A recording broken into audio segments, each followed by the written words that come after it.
In November of 1982, I married a wonderful man.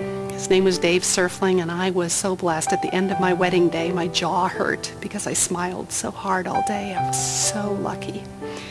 We lived on a farm down by Preston, and God eventually gave us a daughter, Hannah, who's now 23, and my son, Ethan, who's 18. And life was so good. We lived on the farm that was this diversified livestock farm.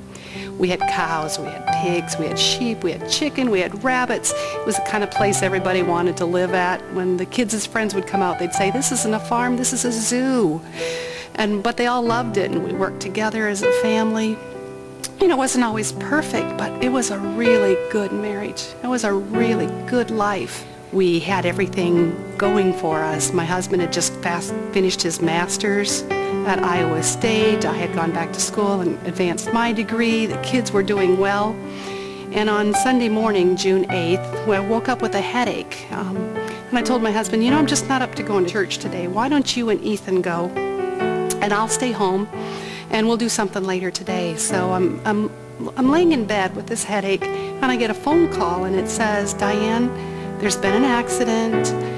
Dave and Ethan were in it. It's pretty serious. You better get here." I went to Rochester, saw Ethan in the ER, and then they came and told me that Dave had died at the scene and that there was nothing that they could do for him.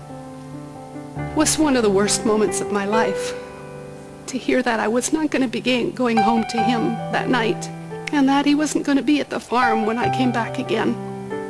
I could not believe that God would somehow take him away from me. And it wasn't fair, and it wasn't right, and it shouldn't have happened. And I didn't think I would ever make sense of why that happened. Why? Well,